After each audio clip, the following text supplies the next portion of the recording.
You're listening to the We Are Libertarians Podcast Network. Find all of our shows at wearelibertarians.com. Lowe's knows how to help you get the most out of your store run. That's why members save more with MyLowe's Rewards. Earn points towards MyLowe's money on eligible purchases. Get access to member-only deals and free member gifts. Plus, unlock free standard shipping when you reach Silver Key status. So what are you waiting for? Join for free today. Lowe's. We help. You save. Loyalty program subject to terms and conditions. Details at lowes.com/terms. Subject to change.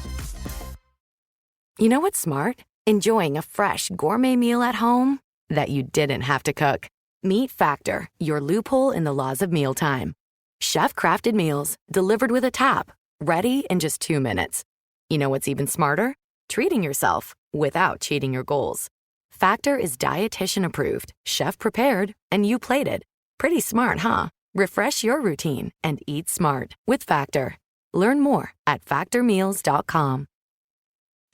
We thought you might like to know about an organization that is helping students innovate in their local schools. This is an exciting show. This is an exciting organization that is changing the lives of many students by giving them purpose, meaning, and changing the lives of their community. So stay tuned and find out more here on The Chris Spangle Show. Don Wettrick, thanks so much for joining me. You are the CEO and co-founder of the Started Up Foundation. Tell me what you do. So back when I was a teacher for 20 some years, and I had focused on innovation and entrepreneurship. Really, that's a nice way of saying I had a passion about students seeing problems as opportunities. So I started this really bizarre class called Innovation and Open Source Learning. And that got the attention of people there in Indiana, both the governor's office and the IDC. And now I run this thing called Innovate Within. Innovate Within is our state's innovation entrepreneurship program and competition, where we want our students to see problems as opportunities. They want to build and scale solutions, whether that's an event, a service, a product, an app, whatever. But Innovate Within is now just this gargantuan, massive competition. So we do a lot of that. And we also do a lot of other programming throughout the year, again, to engage high school students to be more innovative, which is a buzzword, but innovative in the sense that they are doing more, complaining less. As a former high school student at Plainfield High, which I know you have some connection to, I think the principal's a fellow, which I was excited to see. I think I won awards for complaining as a high school student. Well, you turned it into a podcast, though, Chris. It's right. I make money off of complaining now. Let me call a hard time out on that, because you're exactly what I'm talking about, is that the world is great about identifying problems, but simply making a tweet isn't necessarily doing anything. Yeah. Starting a podcast is. So I think the DNA of what you've done, and ironically enough, I've known you now for 10 years, which is weird. But you doing something was that first step, and then you started to grow and scale. I want the same thing, is that our generation, the high school kids right now, are great at identifying things that suck. Yeah. What are you going to do after that? I was so fortunate to have a great journalism teacher, a great forward-thinking librarian, a great art teacher who started a multimedia class. We started the AV club. We had really solid teachers who kind of helped us learn in 2000 through 2002, kind of this new, I was doing video editing and all kinds of crazy stuff that was the frontier of multimedia production. So schools and high schools are so important for helping kids kind of set the path. Talk about that, and talk about the importance of what you've seen in terms of innovation in high schools and how that really is where the ball gets rolling. Yeah. So number one, let's just be honest with each other. Being able to do and work on cool projects and somebody else pay for it is the name of the game. Yeah. If I had to start it all over again, why didn't I play golf when I was in high school? It was free rounds of golf. But in that same vein, you got to have production equipment that the school paid for, and you got to make a name off of it. We have innovation centers all over the country. They're tax funded. They're called high schools. So if I were a high schooler, I would start listening to people complain and realize that your high school will fund a lot of these ideas. And like you said, you had enterprising teachers. And mind you, that really resonates with me because I started a film fest for Franklin because we had a movie theater that was cool. And other schools start pitching in because they're like, yeah, we have some good cameras and editing equipment. How can we get high school students to take a passion and get it out of the building? So I think number one, if I were a high school student, yes, high schools will pay for a decent amount of this. Number two, why not get paid to do your homework? Or why not make a name or make an impact off of homework? And by the way, teachers listening, if what you're assigning is for an audience of one, I would rethink again on, is it important just to turn into one teacher? But yeah, students, if you're passionate about like Chris was doing and you want to start an AV club, or like, man, there's no blog for our school. There's no podcast for our school. Start one. And then conversely, I tell this to our students all the time, listen to people complain. You know what they ought to do? No, what should we do? You know what sucks about this town? Tell me. Because every time people complain, they're waiting for someone to lead it. And they'll be astounded and impressed if you're 15, 16, 17 years old, 18 years old and go, I'll help lead it. People will be inspired and they'll follow on. I think that's hugely important when it comes to innovation, is somebody sees a problem and then they come up with an idea that fixes it, because it annoys them so much, So what is innovation? Define innovation and that big buzzword, because everybody talks about innovation, but I don't know that anybody defines it. It's funny.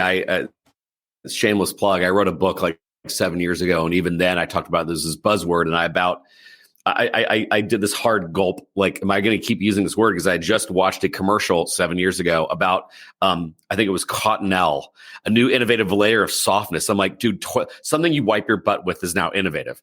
Yes, everything is innovative, right? So, but I think innovative is just new approaches to old problems. I just was just jokingly telling you these kale chips are terrible. I guess that's an innovative solution to get people to eat kale. How you spend time in school, there could be an innovative approach. How we file our taxes, there's got to be a better innovative approach. It's just new insights, new ways to solve older problems. So how does that manifest at the high school level, through your organization or just in general? Yeah. I can answer for what we do here is that we have a lot of relationships with superintendents, principals, students all over the state. We have a call out, and we have a lot of incentives to participate. But we ask them just that, like, what do you see that bothers you? You want to fix, or what are you so excited about that you would want to work on and join with? Because we can all be entrepreneurial as well. So if you said, I've got a solution for my school, that counts. But like I said earlier, filling a hole. When somebody's like, man, I'm shocked that no one here has started a AV club. That's entrepreneurial.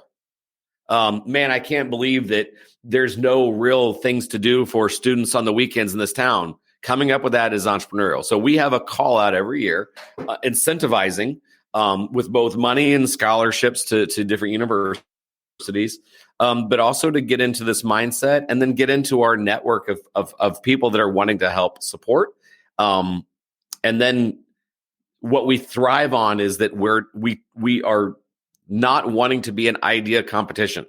We are going to be and here's my working prototype, or here was my first A/B test, or here was my first event that I only invited 20 people that I could grow and scale this. That's what we want to do. We want you to do this for real, for real.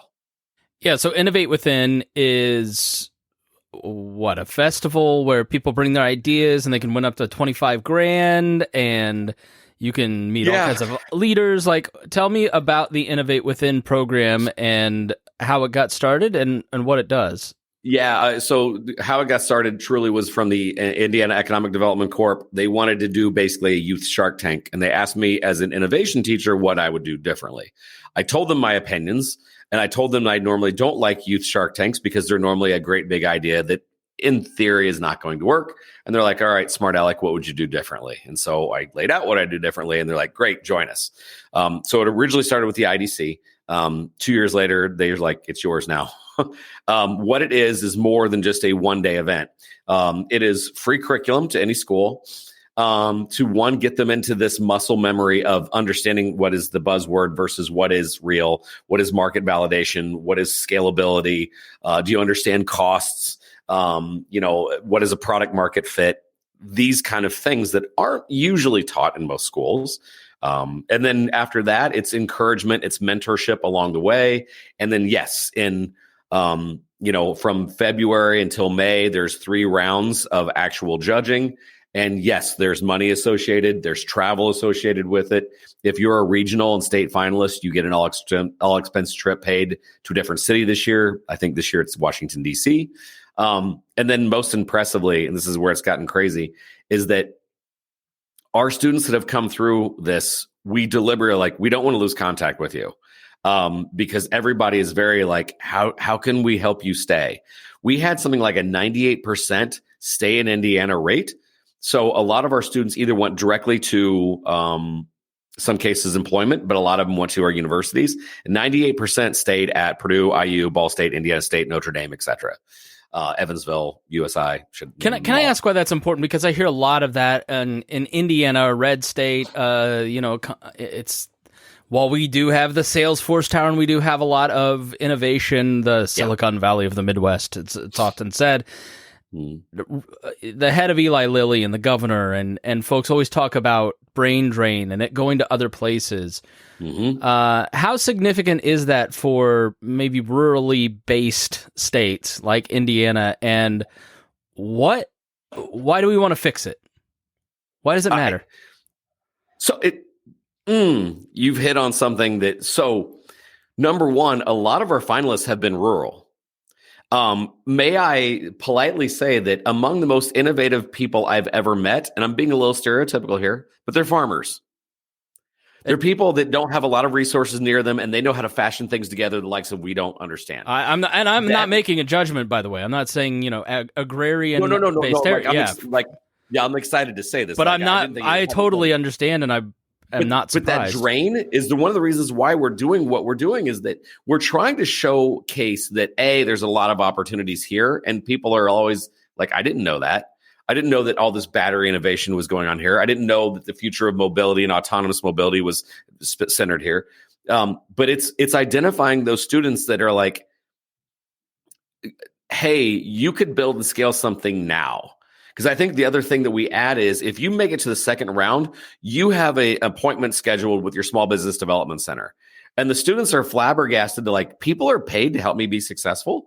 And so all the data in the world suggests that if we can find you at age 15 to 18 and we can say, I think that you're onto something, even if it doesn't work, knowing that what the state will do for you to keep you and help you grow, I think people are pleasantly surprised. So you be successful and buy that vacation home in Bora Bora or Florida, but we'd like for you to have your HQ here.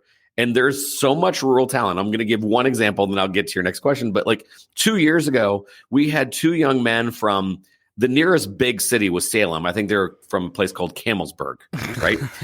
They started a fishing lure business because the problem they want to solve is fishing lures do not come in the right color combination for Southern Indiana, especially in the winter and fall. So they started SIBCO, which stands for Southern Indiana Bait Company.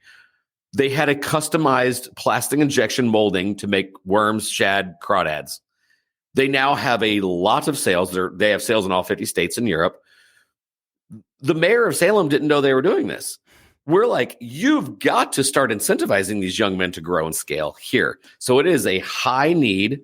And then show them that it's the cost of doing business here, the cost of setting up things locally is really, really good. And by the way, I am not completely funded by the state, but I am a fan of what goes on here. I really am. I'm 50 years old, lived here all my life. So I do want to showcase what's best for the state. All right. I'm going to challenge you on that because Please. I am a libertarian. And from a pragmatic standpoint, I understand why Salem ought to help businesses grow and stay. But a lot of people are really leery of that. Why should my taxpayer dollars go to help that small business grow when I'm paying taxes for my small business? The check I had to write for my small business last year, Don, was ridiculous. Why should the state or towns or localities pick winners and losers? What does it really matter? Why make the case? No, I mean, so on this particular thing, I wasn't necessarily having them provide tax incentives as much as I was time and attention and what are you working on? And I'll be honest with you, they were 17 and 18 years old. They weren't ready to start talking about, tax incentives to having 50 employees and up. So I do hear you loud and clear, but at the same time, sometimes it is just access to your local mayor of, I didn't know you were working on that. And everybody is really interested in talent pipeline and not losing any more. And Indiana is not unique in that. Every state is interested in that. So yeah, I'm not realistically thinking that at age 18, they're going to start a multinational company as much as I am making introductions to people that might get them a licensing deal with something bigger, or, hey, we're opening this co-working space area. Might you want a new office here? Some other things, that could come down the pipeline. Can you talk about the Indiana Economic Development Commission? Can you explain what that is, why it's important, how it functions? I probably couldn't. I'm not that inner workings, but the IEDC is the Indiana Economic Development Corp, and they are, I guess you could call them the Department of Commerce, because Secretary Chambers is the Secretary of Commerce. But they basically are trying to grow and scale Indiana and attract more businesses here, get more things going. I think that what they have appreciated is that, homegrown talent is everything. Instead of you trying to lure a company from another state, love the one you're with. Why aren't you sending the words out to our high school students so that you can grow and scale something from here? And by the way, we still want you to have those great contacts in Silicon Valley, Boston, Austin, wherever, but you can do it from here. Yeah. So tell me a little bit about the.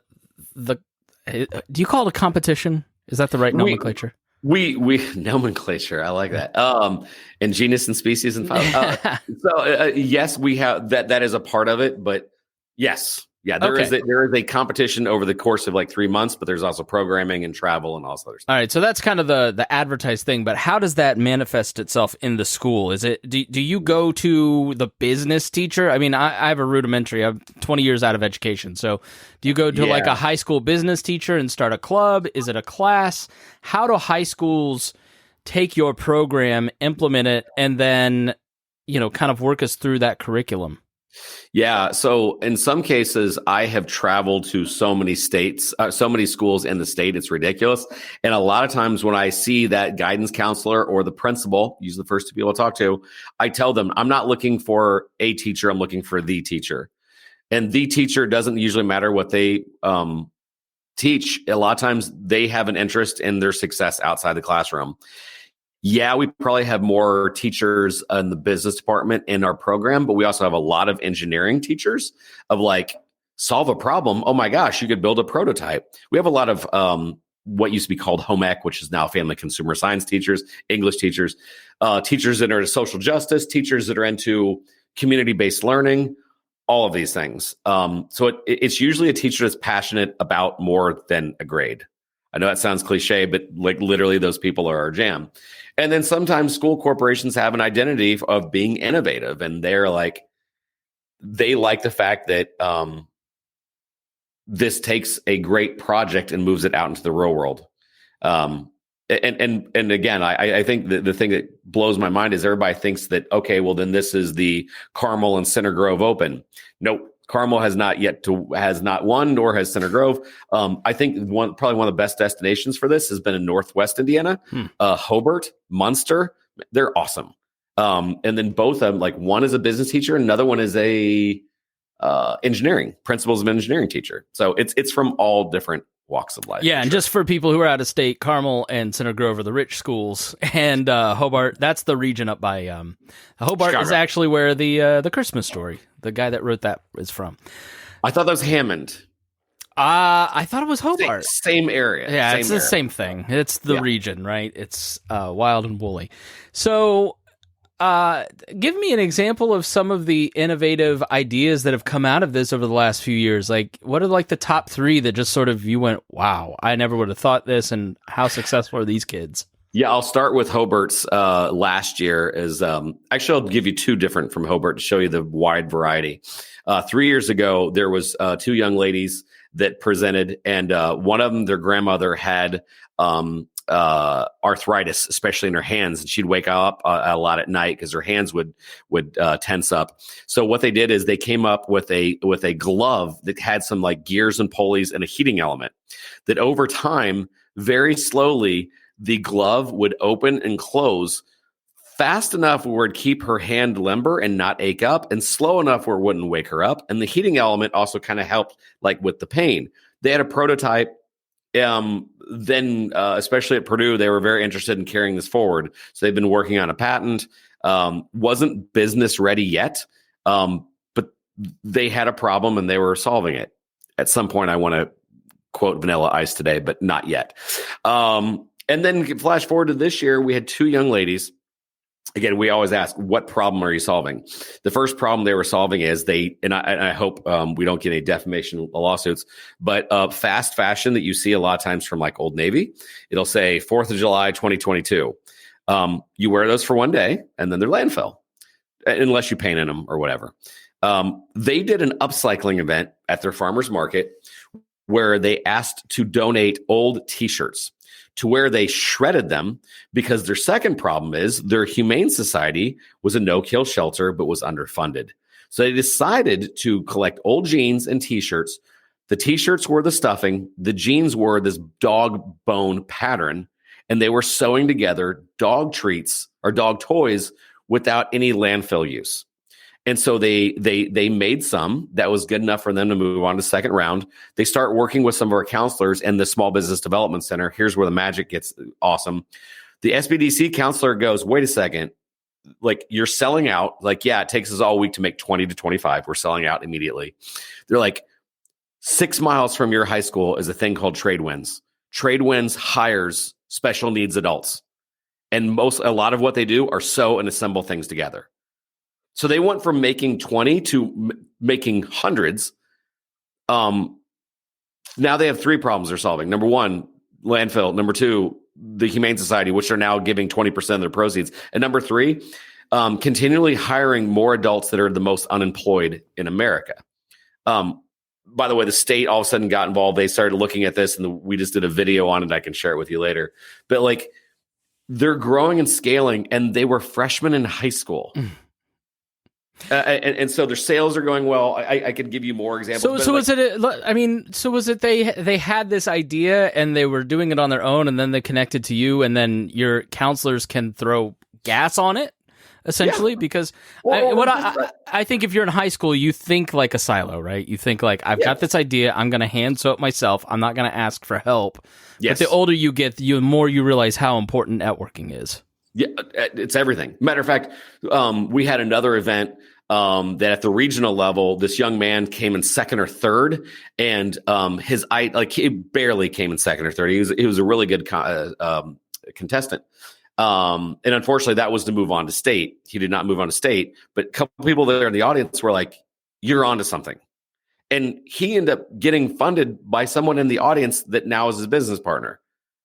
We kind of want to be an audition stage where even if you don't make it, you're still on to something. We had a young man that his business plan was, I want to buy out my mentor. He worked for a guy that used to do taxidermy. I want to hunt and fish for the rest of my life.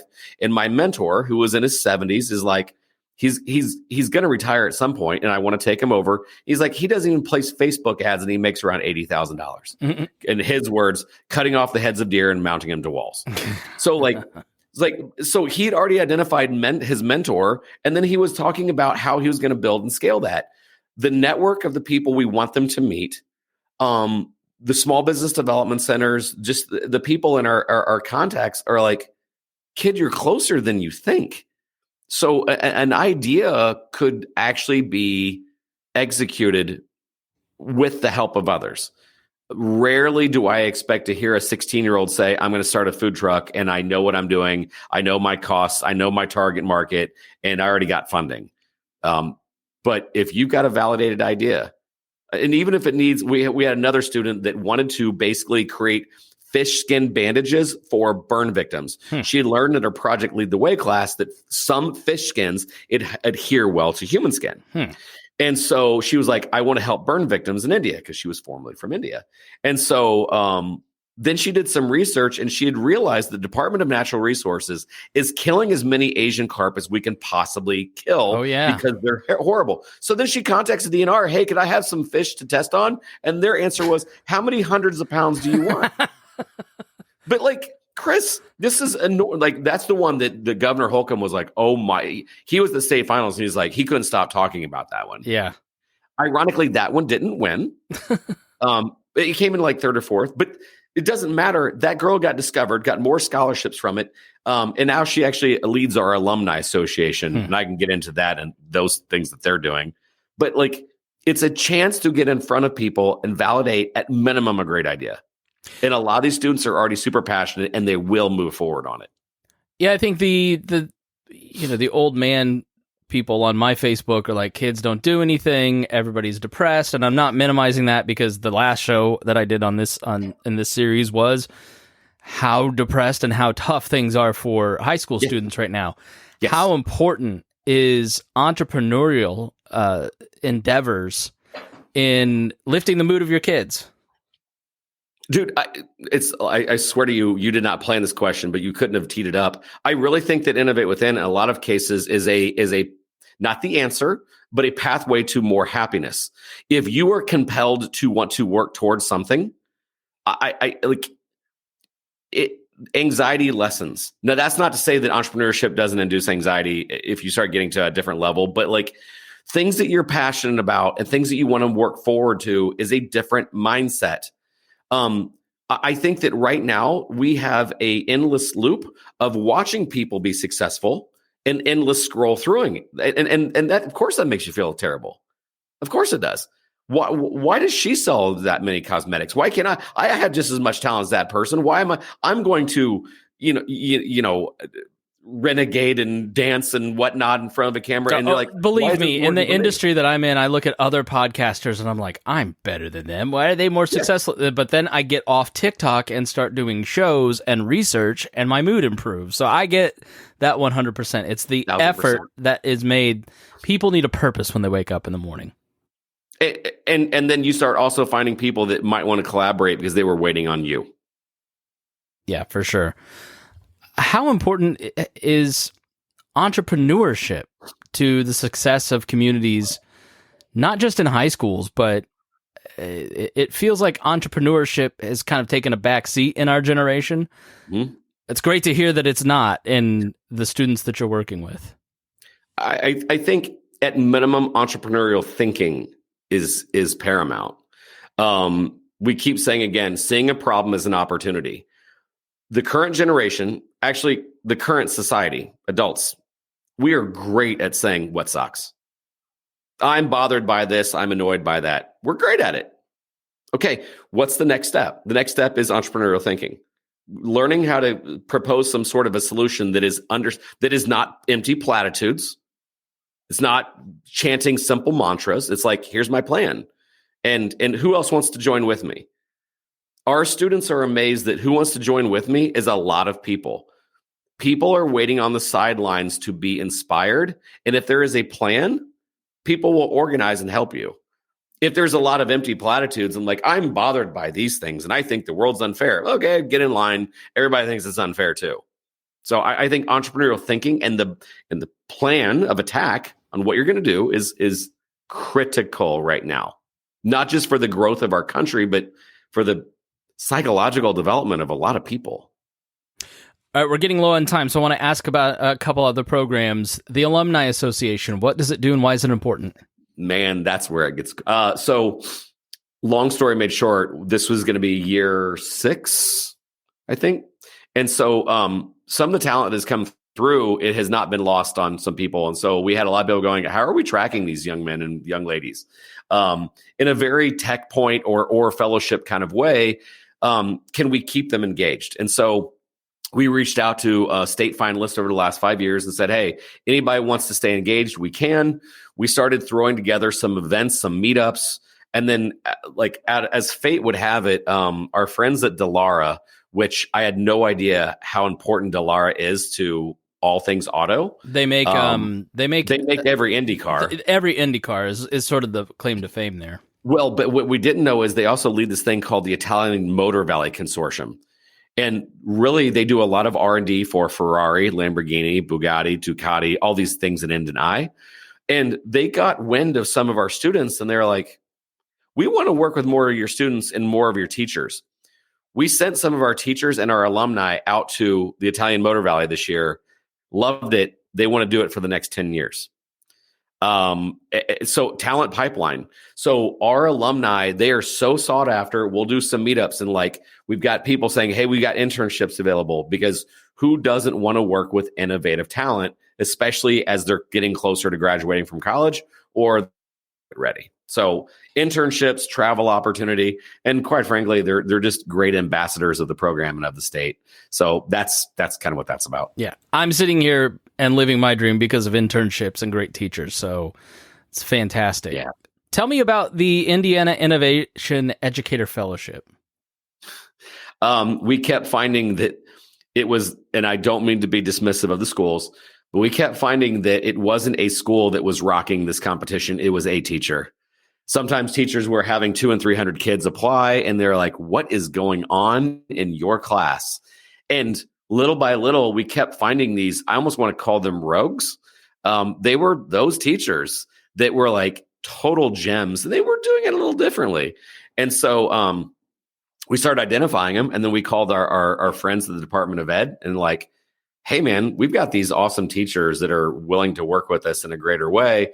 We kind of want a fellowship, pick their brain, see how we grow and scale. And they're like, yes, we want to be a part of it too. So they helped us start basically a former fellowship. This is the first of its kind in the country. These teachers are expected to meet with their local mayor. They are expected to understand what is going on in their town and then look to other leaders and be seen as a leader. I think that, first of all, no one knows more people than teachers. No one.